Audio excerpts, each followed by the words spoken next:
Six Nations done, and now it's time to go back to the bread and butter of the URC. My name is Mark, let's talk rugby.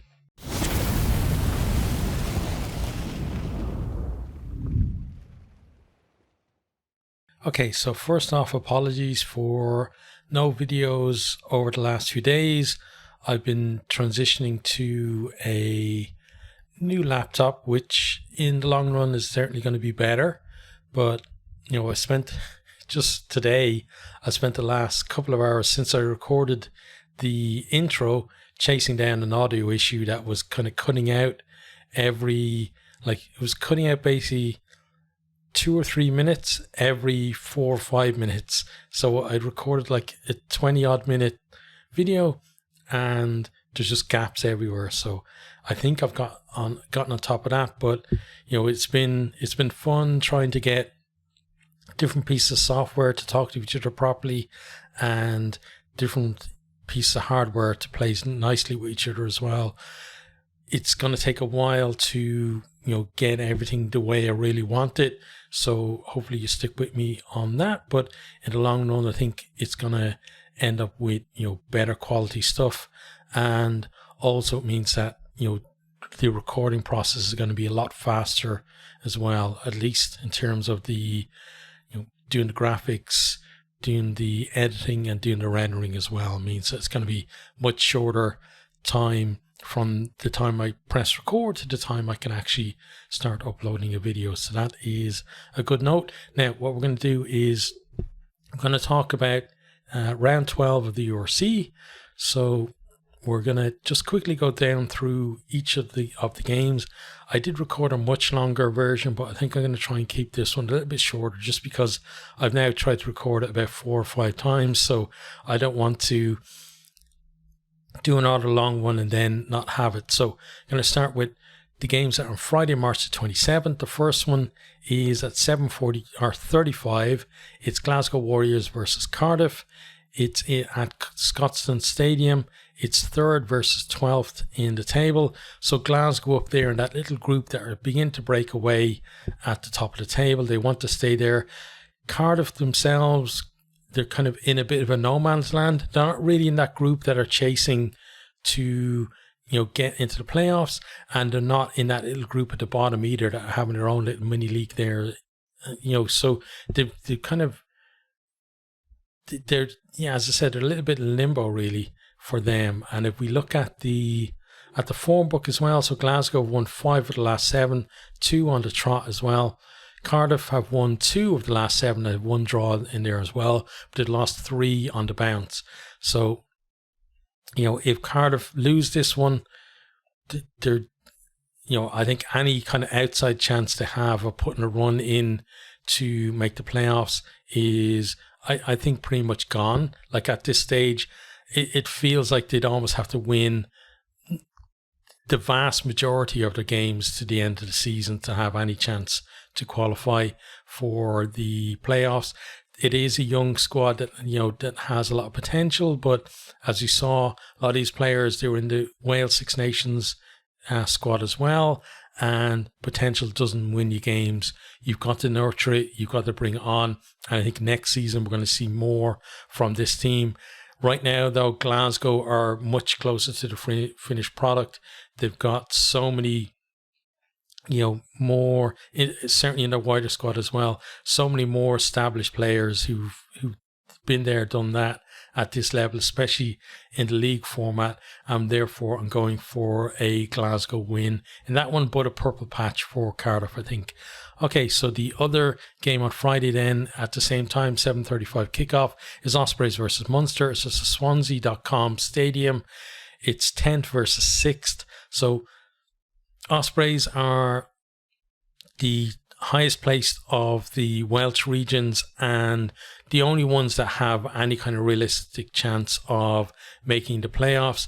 At the moment, that 10th place, they are, just outside really the playoff places. They're on 30 points and Benetton in 8th place are on 32. So win here would hugely boost their chances of making the playoffs at the end of the season. A loss although it wouldn't rule them out, it would make it a lot more difficult. Munster, defending champions in 6th place at the moment, they're in that little group that are, all on 34 points. Edinburgh, Ulster and Munster all on the same number of points. And then, from Edinburgh in 4th down to the Lions in 11th, there's just 5 points between them. So Munster will be acutely aware of that and will want to win this one themselves to, keep themselves in those playoff places and not fall into kind of the clutches of the chasing pack behind them. So if we look at the form book, both teams have won 4 of the last 7. Ospreys, they lost the last game out, but they won 3 on the bounce before that, so they're still in decent form. Munster have won 2 on the bounce, coming off the back of 2 back-to-back losses, and they're going to want to continue that as well. They know, like last year, this is kind of the time of the season that they started to really find some form and put that run together that actually ended up with them lifting this trophy last year. And as defending champions, they don't want to go out with a whimper. They want to, they're going to be looking up the table. They want to overtake Edinburgh into that 4th place at least, and try and set up a home quarter final to give themselves the best chance of defending their title that they can. So because of that, I think Munster are probably going to pip this one, but Ospreys again in decent form, and they're not going to lie down. They're not just going to let Munster come and take the points. So I think this is going to be, one of the games of the round of the weekend, because both teams have a lot on the line in this one, and I can't see either of them thinking that they're beaten if they're within kind of a couple of scores. So it should be a fairly exciting game, but I'm going for a Munster win in that one. Okay, on to the Saturday games then. So the early Saturday game is Sharks versus Ulster. This is 16th versus 5th. It's at the Hollywood Bets Kings Park Stadium. So Sharks, we talked about before, their performances and their stats would not tell you that this is the team at the bottom of the league, but what they need to do is put all of those things together in one performance. They haven't really done that this season. Ulster, Dan McFarland is gone now. Dan Soper was there for one game, the game against Dragons, which they won last time out, and now Richie Murphy's come in, the Ireland under-21s coach. His team finished second in the under-20s, Ireland under-20s coach. Team finished second in the under-20 Six Nations. They had the Grand Slam last year as well, so he obviously has the experience in terms of bringing on talent and nurturing it. So that's going to be good for us, because we saw a lot of young players come into the squad earlier this season, and he's already talking about he's only the interim coach, but he's already talking about looking for somewhere to live in Belfast, and he wants to be there for the long term. He doesn't want to be there just for the end of the season and then be kind of one, out of a job, and two, kind of at a bit of a loose end in terms of where does his career go from here. So he obviously wants to get that as a permanent role, and he's going to want to impress. And also, the players will know that. They'll know that the kind of, even though he's there as interim, it's likely that he's going to be the coach for the next 3 to 5 years. So now the players have to impress him, and because of that, I think that's going to lift performance here. It's a strong Ulster squad that's gone down there. I think Jacob Stockdale is probably one of the well-known names not going. I think that's because he's got a new kid at home, so he's got a little bit of time off, I think, because of that. But yeah, a lot of those Ulster players, the ones that are established there are going to want to kind of show Murphy why they are the established players, and the ones that are kind of on the fringes or the younger players are going to want to kind of push their case, because they know that this is a big chance for them to get back into reckoning. Maybe for whatever reason Dan McFarland didn't fancy certain players, but now everyone starts with a clean slate, so everyone's got to perform. So I think because of that, I'm going for an Ulster win in this one, but I think we will see at least a purple patch from the Sharks, because we've seen that in a lot of the games this year where they're at least be able to produce a decent kind of quarter of the game. Okay, next game then is we never looked at did we look at the form book? No, we didn't look at the form book for those two, so let's have a look at that. So the Sharks have won just one of the last 7. They only actually won one game this year. Ulster have won 4 of the last 7, but 3 of the last 4. So even though Dan McFarland left and they were on a bit of a down, they were still in not terrible form in the URC. It was just a manner of that defeat, really, that in his last game there, that they just looked like they were directionless, really. Yeah, so an Ulster win there. Next then we have Scarlets versus Benetton. So this is at 3 o'clock kickoff on Saturday, March 23rd. It's in Parky Scarlets. It's 14th versus 8th. So Scarlets in that little group at the bottom there, kind of having their own little mini battle.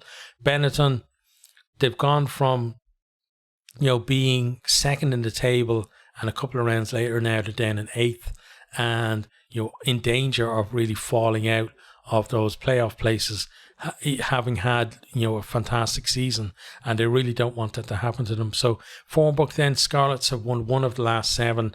Benetton have won 4 of their last 7. They were on a 4-game winning streak. They're now on a 2-game losing streak. Scarlets on a 4-game losing streak. So one of these teams is going to break that losing streak, and I think on the balance of things, it's probably going to be Benetton to do that. So I'm going for a Benetton win there. Next then we have, kicking off 5 minutes later, 5 minutes past 3, it is the Stormers versus Edinburgh. This is at the DHL Stadium. It's 9th versus 4th. So Stormers, they've been in the final last 2 years. At the moment, outside the playoff place, they did have a bit of a mini revival and then, dropped down a little bit again. They're going to want to correct that and get themselves back on the up. Edinburgh, this time last year, they started to fall away really in the league, and I don't want that to happen again. They strengthened a lot, between seasons, and they'll want to kick on from here and at least maintain their position in the top 8. They'd love to keep that 4th place, because that means a home quarter final, and I think you're gonna see a lot more fight for them this year than we saw last year. In terms of the form book then, the Stormers have won 4 of the last 7. They were on the 4-game winning streak until losing last time out. Edinburgh have won 5 of the last 7. They won 3 on the bounce as well. So they're going to go, down to South Africa with huge confidence as well. And they have that kind of stickability to be able to stay in a game, which means the Stormers, compared to maybe last season or the season before, they're going to have to find a little bit extra to be able to beat Edinburgh, and it means that they're going to have to be, I think, at the top of the game as well to see off this Edinburgh side. But given that they are at home and that they've shown in the last 2 seasons that they can find form at this time of the season and put in a decent run, I think that they will maybe just about sneak a win, but Edinburgh are going to make them work for it all the way. Okay, so next game then is at 5:15. So this is Connacht versus the Lions. It's at the sports ground in Galway. It's just the XCOM Stadium. I don't know whether that's the new name for it, but it's 7th versus 11th. So both of these teams, very close in the table. I think there's only a couple of points between them, right? 33 points for Connacht and 29 for the Lions. So the Lions potentially with a bonus point win and deny Connacht the bonus point could actually leapfrog Connacht in the table. But there are a lot of teams there as well, so it doesn't mean that they're going to leapfrog them into 7th place. They might just both end up, just outside the playoffs, depending on how the results go. But it's a big motivator, I think, for the Lions there. They did really well last year on their European tour, and not so well this year, but maybe they can channel a bit of that for them. Connacht, they've had a bit of an up and down season, and last year they just about kind of snuck into the playoffs. They're going to want to maybe make it a little bit, a little less fraught this year, I would say. But it's Connacht, and if you're a Connacht fan, Connacht always do things the hard way and always make you sweat on everything, and don't be surprised if they do that in this game as well. In terms of the form book then, both teams have won 4 of the last 7. Connacht on a 3-game winning streak. The Lions, they had 2 defeats and then a win last time out. That was that massive win they had against the Sharks. I think it was 40 points to 10 or something. So they're going to be on a high after that. And looking at this here, I think it's got one of those. It's got the look of one of those games where it's going to be plenty of tries in the game, but I think Connacht are going to have just too much in the end and are going to come out with the win. On to then the later games. So 7:35 kickoffs. You've got 2 of them. The first is Dragons versus the Bulls. It's at Rodney Parade. It's 15th versus 2nd. And, the Dragons, we've seen some decent performances from them and not really many results, and even lately the performance levels have kind of dropped off a little bit as well. The Bulls have been up and down a bit, but they've certainly been the best of the South African teams, and they seem to be back on form again. And right now they're basically poised in position to try and take advantage of any slip up by Leinster. And you could see between Leinster, the Bulls and Glasgow, a real big fight for those seedings from 1 to 3 until the end of the season. In terms of the form book then, Dragons have won 2 of the last 7, but they've only won 2 out of 11 anyway this year. The Bulls, by contrast, have won 5 of the last 7 on a 3-game winning streak, and they've won 8 of their 11 games this year, so they've only lost 3 times. So for the Dragons to beat them, it would be a really big shock, honestly. And because of that, then I've got to go for Bulls win. I think they're going to win fairly handily in the end. Dragons might have a bit of a purple patch, but I don't think when it comes down to the end of it that they're going to be anywhere near winning the game. But if they did, it would certainly be a very exciting game. And then the final game of the weekend then, kicking off at the same time, is Zebre versus Leinster. It's at the Stadio Sergio Lafranchi, and it's 13th versus 1st. So Zebre last year, they played Leinster in the first round, and they almost beat them. If they had held a nerve at the end, they had a chance to potentially go over for a score that would win the game. They couldn't produce then. In between, they've strengthened massively, I think, their squad, and that's why we're seeing them getting a couple of wins this year and a draw as well. And their squad is certainly much stronger than last year, but Leinster's squad is massively strong too. So even if they're going to be without their Six Nations players, they still can field a very, very good side there. So I think if Leinster kind of don't take Zebre lightly, and they shouldn't, because they will obviously remember what happened to them last year, they should come out with a win in that one. But if we look at the form book again, so Zebre, they've only drawn 1 of their last 7. They haven't won any of those. They do have 1 win this season, though, in the league, which is obviously 1 more than last year. And they're on a 6-game losing streak. So, you'd have to be a hell of a gambler to back them, I think, in this one. Leinster have won 6 of the last 7, and they've won 9 out of 11 this year as well, like due to the defeat that they had. So they've lost to Ulster in round 9, right? And then they lost to Glasgow, I think, in round 1 or 2 at least. So, not many defeats for Leinster so far this year, and I don't see this being another one. I think this is going to be a fairly, should be a comfortable win for Leinster, but even if Zebre put it up to them, I think Leinster will have enough to kind of, pull away at the end and not be sweating on the result the way they were last year. So that's our look at the upcoming fixtures. There is Women's Six Nations this weekend as well, so we're going to be covering some URC, some Women's Six Nations. So whatever games I get to see, those are the ones that are going to be up on the channel. A lot of that will depend on my work schedule, which means that it's probably going to be evening games mostly. So I'm definitely going to be covering the Munster game, Ospreys Munster game tomorrow on Friday. You're probably seeing this Thursday or Friday, but Friday I'm going to be covering that one. Maybe if I get time, I'll cover the Leinster game. Depends on how the Six Nations, Women's Six Nations games are going, but I'll try and cover as much as I can this weekend.